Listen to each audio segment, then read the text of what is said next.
کرتے تھے. انہوں نے کہا کہ ایک دوا دیتا ہوں میں، اس دوا کو جب منہ میں ڈالنا تو 2-3 گھنٹے تک بولنا نہیں ہے.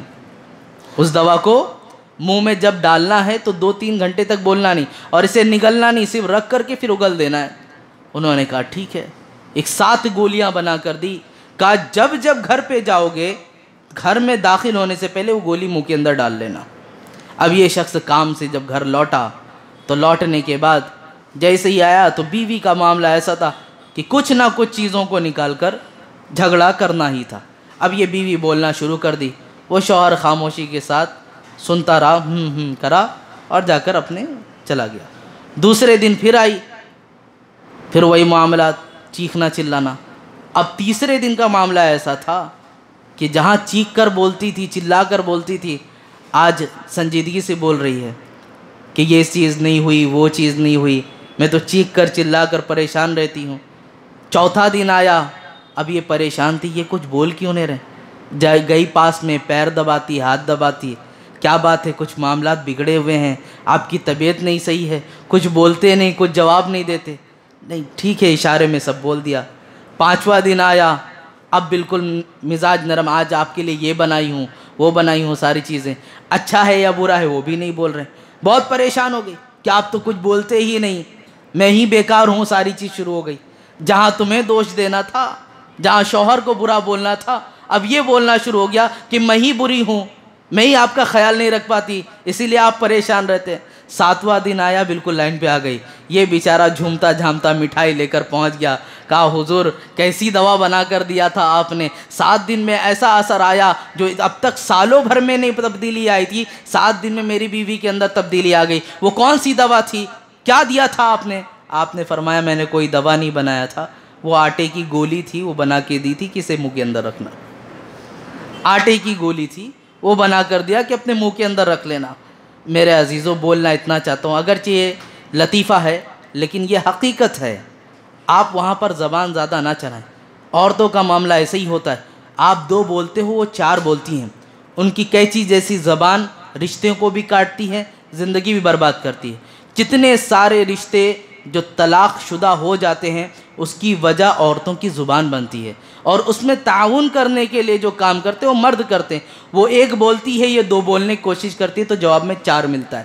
اور پھر مرد کی فطرت ہے کہ اسے غصہ آتا ہے، اور غصے میں اس کے پاس ایک ہی چیز ہے، ایک گن ہے جس کے اندر 3 گولی طلاق کی بھری ہوئی ہے، اسی سے زندگی بھر دھمکاتا بھی ہے، اور جب غصہ پاس ہو جاتا ہے، آپے سے باہر ہوتا ہے تو وہ گولیاں چلا بھی دیتا ہے.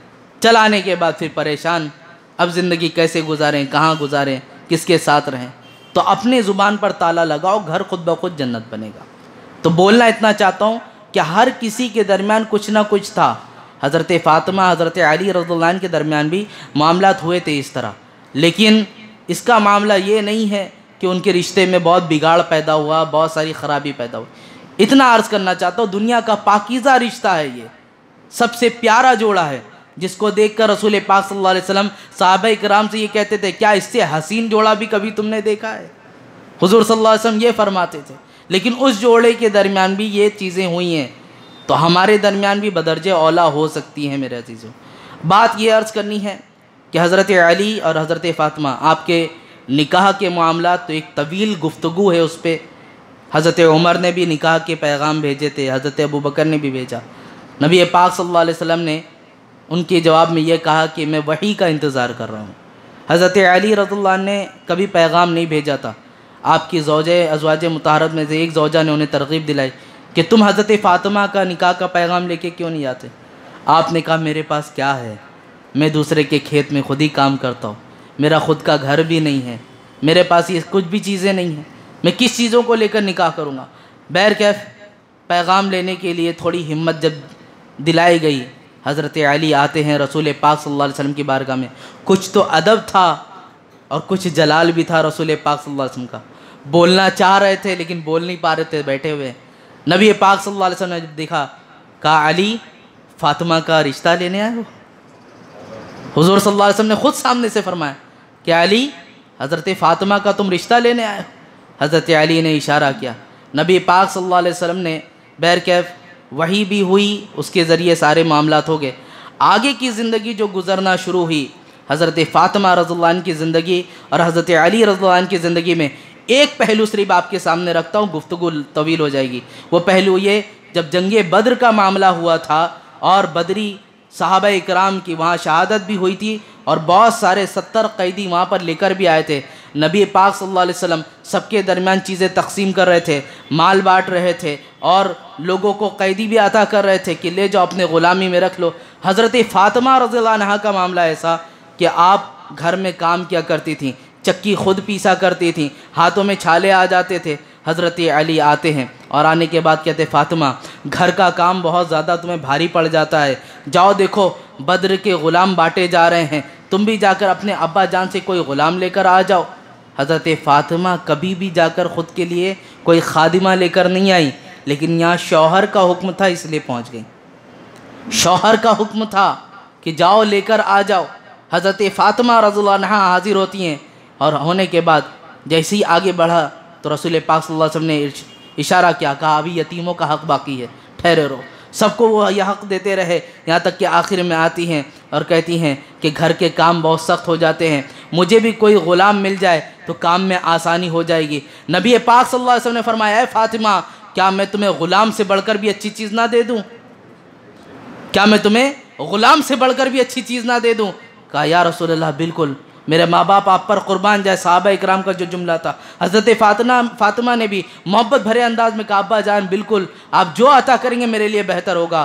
کہا 33 مرتبہ سبحان اللہ، 33 مرتبہ الحمدللہ، 34 مرتبہ اللہ اکبر پڑھ کر رات میں تم ہاتھوں پہ دم کر کے اپنے بدن پر پھیر لو، اللہ رب العزت تمہارے جسم کی پوری تھکان کو دور فرما دے گا۔ یہ تسبیحات آسان ہیں، ہمارے لیے اس سے آسان پین کلر کھانا ہوتا ہے۔ ہمارے گھر کی عورتوں کے لیے اس سے زیادہ آسان شکوے شکایت ہوتی ہے کہ دن بھر کے کام کر کے تھک گئی، یہ بولنا آسان ہوتا ہے۔ آج دن بھر میں کام میں ہی لگی رہی۔ عورتوں کا کام ہی ہے امور خانہ داری، مرد باہر کام کرتا ہے، عورتیں گھر میں کام کرتی ہیں۔ یہ سارے معاملات ایک نظام ہے یہ، جو عورتیں آج ایسا نہیں کہ شریعت نے بالکل محدود رکھا ہے، لیکن دور حاضر کو دیکھ لو، جن عورتوں کو باہر کمانے کا شوق ہوتا ہے تو صرف بات ان کے کمانے تک محدود نہیں رہتی، ایک مرد کے اندر ایک وسوسہ چھوڑ جاتی ہے۔ کتنے مرد ایسے ہیں، کتنے ایسے جوڑے ہیں جن کا معاملہ ایسا ہے، وہ اپنی بیوی کو اس بات کے لیے پسند نہیں کرتے کہ وہ باہر کمانے جائے۔ وجہ کیا ہوتی ہے؟ لاکھ آپ کے رشتے اچھے ہیں، آپ کے اندر ٹرسٹ ہے، سب چیز بھروسہ ہے، لیکن شیطان ایک وسوسہ ڈالتا ہے کہ جس جگہ کام کرنے جا رہی ہے وہاں 10 لوگ اور ہوں گے، ان کے ساتھ بات چیت ہوگی۔ اب ہوتا بھی ایسا ہی ہے کہ خالی اگر بات بھی کر لیتے ہیں تو رشتے میں فتنے فساد پیدا ہو جاتے ہیں۔ تو ضرورت نہیں ہے، یہ نظام قدرت کے خلاف کیا ہے آپ نے۔ اللہ نے تمہیں امور خانہ داری کے لیے رکھا ہے، گھر کے لیے رکھا ہے، لیکن عورتیں اس میں کیا کہتی ہیں؟ نہیں ہمیں شانہ بشانہ چلنا ہے، ہمارے اندر بھی صلاحیت ہے۔ آپ کر سکتی ہیں تو یقیناً کریں، لیکن آج کے پرفتن دور کے اعتبار سے میں بتا رہا ہوں، ایسا نہیں کہ یہ حرام ہے، آپ اپنے آپ کو بچا کر حلال رزق حاصل کر سکتے ہیں، پردے کی پابندی کر کے ہر وہ چیز جو شریعت میں ممانعت رکھی گئی اس کا لحاظ رکھتے ہوئے آپ حلال کمائی کر سکتے تو کرے، کوئی حرج نہیں، شریعت اجازت دیتی ہے۔ لیکن آج کا اس پرفتن دور میں کوئی یہ نہیں دیکھتا کہ سامنے آنے والی خاتون شادی شدہ یا غیر شادی شدہ ہے، اپنی نفس کی تکمیل کے لیے ہر کسی کا استعمال کر رہا ہے، ہر کسی کا استعمال کر رہا ہے۔ اس کی وجہ سے بہت سارے لوگوں کے درمیان فتنے فساد پیدا ہو جاتے میرے عزیزوں۔ تو بات اتنی عرض کرنا ہے کہ اپنے گھر کو تم اچھا بناؤ۔ حضرت فاطمہ رضی اللہ عنہا دیکھیں دن بھر کام کرتی تھیں، ساری چیزیں تھیں، لیکن باوجود اس کے آپ نے کبھی شکوہ شکایت نہیں کیا۔ حضرت علی نے خود دیکھ کر کہا تھا کہ جاؤ فاطمہ کوئی غلام لے کر آؤ۔ تو یہ تو ایک بیوی کی کردار بھی آپ دیکھ لیں، اور بھی بہت سارے پہلو ہیں اس میں نے ایک ہی پہلو آپ کے سامنے رکھا۔ اب ایک آگے کا پہلو ہے، وہ ہے ماں کی حیثیت۔ یہ ماں کی حیثیت بھی بہت عظیم ہے میرے عزیزوں۔ حضرت فاطمہ رضی اللہ عنہا جب حسنین کریمین کی پرورش کرتی تھیں تو کتابوں میں مستور ہے، ہماری بہو بیٹیاں بچیاں گانا سنائیں گی، موبائل دکھائیں گی، ساری چیزیں کریں گی، لیکن ان کا حال ایسا تھا کہ وہ قرآن کی لوریاں سنایا کرتی تھیں۔ کبھی یاسین پڑھتی، کبھی طٰہٰ پڑھتی، کبھی سورہ مدثر، کبھی سورہ مزمل، ان کی تلاوتیں کر کر کے پروان چڑھایا کرتی تھی۔ اور یقین جانے جب بچہ قرآن کے سائے میں پروان چڑھے گا تو امام حسین نہیں تو لیکن غلام امام حسین ضرور بنے گا۔ آج لوگوں کے سامنے یہ جب بات کہی جاتی ہے کہ لوگ غلام حسین کیوں نہیں بن پا رہے، حسینی کردار ان کے اندر کیوں نہیں آ رہا ہے، تو جواب دینے والوں نے بھی بہت پیاری بات کہی، ماں جب فاطمہ جیسی ہوگی تو بچے بھی امام حسین جیسے پیدا ہوں گے۔ پہلے اپنی ماؤں کو تو سمجھاؤ، اپنی بیٹیوں کو تو وہ اخلاق دو کہ وہ اپنے اندر وہ نکھار پیدا کریں۔ میرے عزیزوں، پرورش کا معاملہ میں ایک ہی چیز بارہا عرض کرتا ہوں، حضرت امام حسن، حضرت امام حسین، ان کے درمیان ایک بار ایسا معاملہ ہوا کہ ان دونوں کے درمیان تھوڑی سی انبن ہوئی۔ حضرت امام حسین نے حضرت امام حسن کو تھوڑا سا مارا اور مار کر بھاگتے چلے گئے، جس طرح چھوٹے بچے کرتے ہیں، ماں کے پاس جا کر چھپنے لگتے ہیں، اور ساری شکایت بڑے بھائی کی ہوتی ہے، بیچارہ ساری غلطیاں بڑے بھائی کی نکل جاتی۔ تو اس طرح حضرت امام حسین نے حضرت امام حسن کو کچھ کیا اور بھاگ کر کے آئے اور آ کر کہنے لگے کہ امی جان دیکھیں بڑے بھائی ہم سے ناراض ہوتے ہیں اور ہمیں مارنے کی کوشش کر رہے ہیں۔ اتنا جملہ کہنا تھا، ماں نے کسی ایک کی پچ نہیں لی، بلکہ ایک ہی پیارا بھرا جملہ کہا کہ بیٹا تمہاری لڑائی سے میں یہ نہیں دیکھنا چاہتی کہ تم ناراض ہو رہے ہو کہ تم ناراض ہو رہے ہو، بلکہ یہ دیکھنا کہیں ایسا نہیں کہ تم دونوں کی لڑائی سے اللہ ناراض ہو جائے۔ یہ بہت بڑا جملہ ہے میرے عزیزوں، اپنے بچوں کو سمجھانا ہے تو یہ بڈھے سے ڈرانا، بھوتوں سے ڈرانا، جانوروں سے ڈرانا، یہ ساری چیزیں اپنی جگہ رکھو۔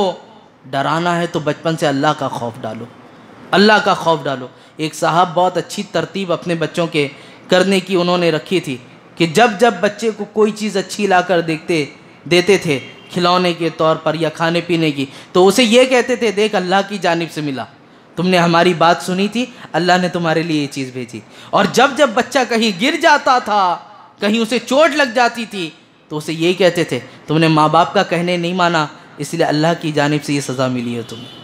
یہ بچپن سے بچوں کے دماغ میں ڈالو گے، ڈانٹنے ڈپٹنے کی جگہ، تو بچوں کے دل و دماغ میں یہ چیز بچ جائے گی۔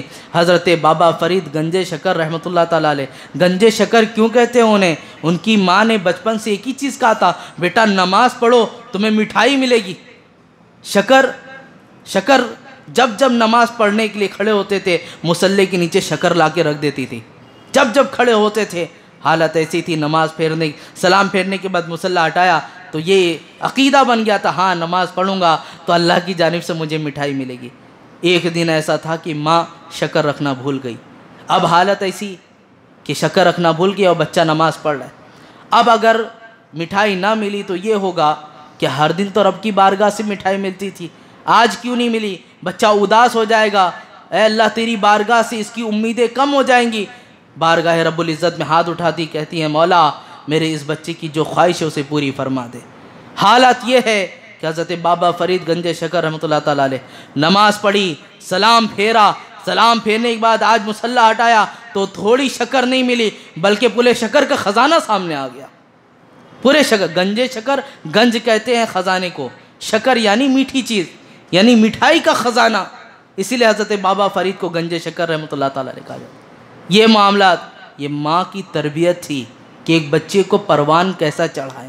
حضرت فاطمہ رضی اللہ عنہا نے بھی اپنے بچوں کو اسی طرح پروان چڑھایا۔ میرے عزیزوں، یہ تین پہلو میں نے مختصر آپ کے سامنے رکھے، کسی اور موقع پر انشاءاللہ باضابطہ عورتوں کی تعلیم و تربیت بچوں کے لیے کیسی ہونا چاہیے میں وہ ساری چیزیں آپ کے سامنے رکھوں گا۔